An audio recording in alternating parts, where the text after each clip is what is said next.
जय जोहार, जय सेवा। दोस्तों, गोंडों का इतिहास कुछ समय के लिए यहाँ से स्थगित करना शुरू करते हुए मैं आदिवासियों के संघर्षों को अन्य क्षेत्रों के द्वारा आपके सामने प्रस्तुत करूंगा। सबसे पहले हम झारखंड चलते हैं। झारखंड में बहुत सारे आदिवासी एक साथ आसपास के जीवन में एक साथ मिलकर के जी रहे हैं और उनका सहवास है, सहयोग है और वे एक दूसरे के साथ किसी तरह के संघर्ष के बिना ही सैकड़ों सालों से वहां बस रहे हैं। इनमें एक जाति है जो संख्या में सबसे बड़ी है, संथाल जाति। इस संथाल आदिवासी जाति का उगम कहां से हुआ और वे झारखंड कहां कैसे पहुंचे, इसको लेकर अनेक मत हो सकते हैं और हैं भी, लेकिन मुख्य मान्यता यही है कि वे कंबोडिया के उत्तरी हिस्से में चंपा नामक एक राज्य था और उस चंपा राज्य के रहने वाले लोग भारत की ओर कूच कर गए और ये जाति असम के रास्ते से, बंगाल के रास्ते से होते हुए झारखंड पहुंची और झारखंड में हमेशा के लिए बस गई। खेती बाड़ी ही इनका मुख्य व्यवसाय है, लेकिन आज की स्थिति में बहुत सारे विद्वान लोग काफी आगे बढ़ गए हैं और इस जाति के लोगों ने मतलब अपने आप को काफी आगे की ओर ले जाने की कोशिश जारी रखी है। आज हेमंत सोरेन जो झारखंड के मुख्यमंत्री हैं, वो इसी संथाल समाज से आते हैं। उसी तरह से इस जाति से एक हमारे देश की राष्ट्रपति के पद पर विराजी हैं महिला, जिनका नाम आप लोग सभी जानते हैं, द्रौपदी मुर्मू। इसी तरह से काउंटर एंड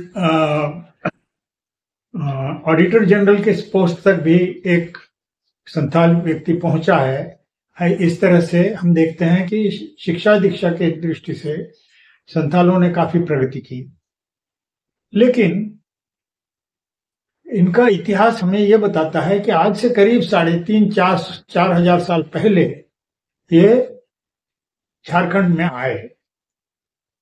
मतलब महावीर जैन लोगों के जो मतलब प्रवर्तक थे, उनसे या गौतम बुद्ध से भी पहले के लोग हैं, इसमें कोई शंका नहीं। खैर, हाल का एक विवाद जो हाईकोर्ट तक पहुंच गया और वहां से संथालों के विरुद्ध में एक निर्णय के रूप में सामने आया, उसको देखते हुए संथालों के इतिहास पर मेरी नजर पड़ी। आप लोग भी ये जानने के इच्छुक होंगे कि ये विवाद क्या है।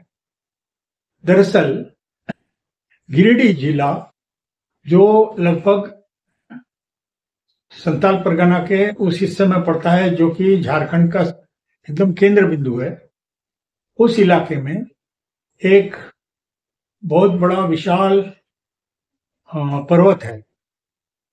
पर्वत श्रृंखला के बीच में वो पर्वत अपने आप में बहुत ज्यादा ऊंचा और सबसे अलग दिखाई देता है।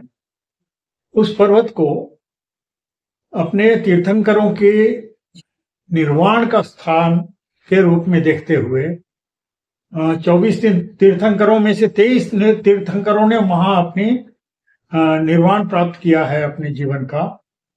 ऐसा मानते हुए जैन लोग इसे सबसे पवित्र स्थल मानते हैं और वहां वार्षिक यात्रा करते हैं। हजारों लाखों की संख्या में ये जैन तीर्थ यात्री वहां की परिक्रमा करते हैं, वहां पूजा अर्चा करते हैं। दूसरी तरफ उसी पहाड़ी पर, मतलब उसी पर्वत शिखर पर जो गांव बसे हुए हैं, उनमें से जो संथाल जनता है आसपास के जिलों में फैली हुई, उन संथाल जनता के लिए भी वो काफी पवित्र माना जाता है और उसे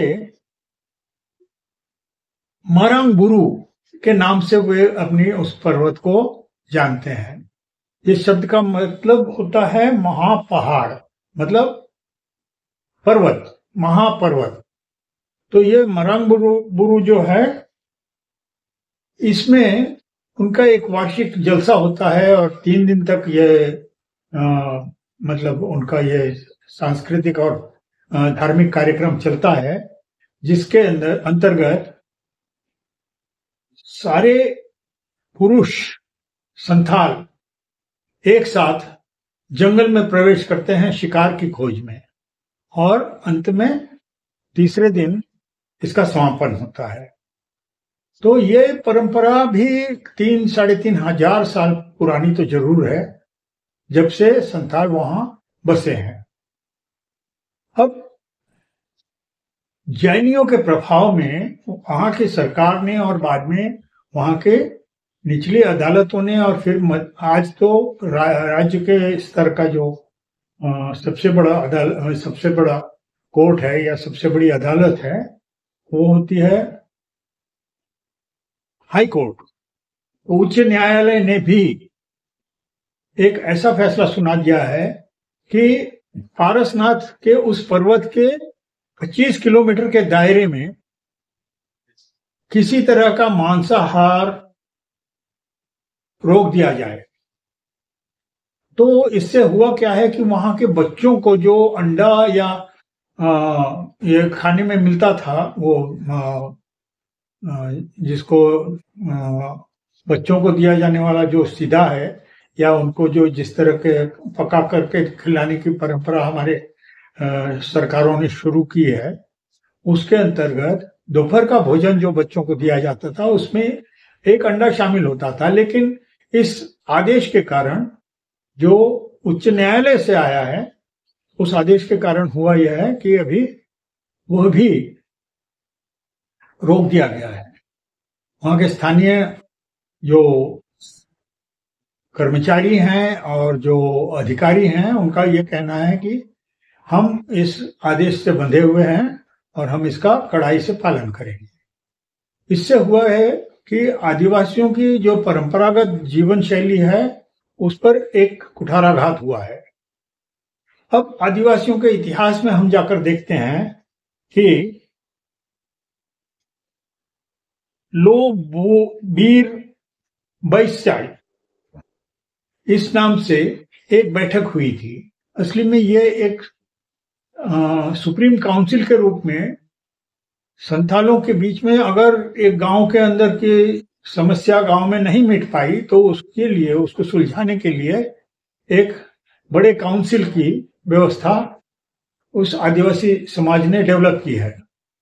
तो इसी आदिवासी समाज के इस संस्था ने, मतलब उनके इस काउंसिल ने, जिसका नाम लोबीर बैसी, उसने एक गांव जो कि इसी पर्वत पर बसा है, जिसका नाम सोहरिया है, उस सोहरिया गांव में बोड़ा दरहा नाम की जगह पर 1855 में हूल का आह्वान किया गया। हूल का मतलब होता है युद्ध, और यह युद्ध किसके खिलाफ था? तो आप लोग शायद जानते होंगे कि संथालों ने संथाल परगना में एक बहुत बड़ा युद्ध या एक बहुत बड़ा संघर्ष, एक बहुत बड़ी लड़ाई लड़ी, जिसे संथाल हुल के नाम से इतिहास में दर्ज किया गया। संथाल हुल डिक्कुओं के खिलाफ था। ये डिक्कू कौन है? उनकी भाषा में डिक्कू जिनको कहा जाता है, वो बड़े जमींदार जो बाहर से आकर के बसे थे, और जो साहूकारी करते थे, ऐसे साहूकार और अंग्रेज, इन तीनों को संथालों ने अपने हुल में निशाना बनाया और ये तीनों उनके लिए दुश्मन थे, बाहरी थे और इसीलिए डिक्कू कहलाते थे। तो इन डिक्कुओं के खिलाफ ये संघर्ष चला और शुरुआत में काफी तेजी से संथालों की विजय होती रही और जमींदार और साहूकार और अंग्रेज भी पीछे हटते गए। लेकिन बाद में इसके जो दो नेता थे, सिद्धू और कान्हो मुर्मू, इनके गिरफ्तारी और इनकी हत्या के बाद इस आंदोलन में रुकावट आई और धीरे धीरे ये कमजोर पड़ता गया।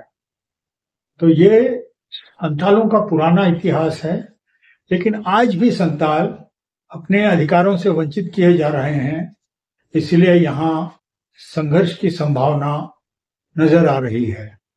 मैं चाहता हूं कि इस समस्या को शांतिपूर्ण तरीके से और आदिवासियों की परंपराओं को ध्यान में रखते हुए सुलझाने की कोशिश जो भी अधिकार में है, सत्ता में है और जो निर्णय लेने की स्थिति में है, उन्हें इस पर विचार करना चाहिए। इतना कहते हुए मैं संथालों के संघर्ष की ये कहानी समाप्त करता हूं। धन्यवाद।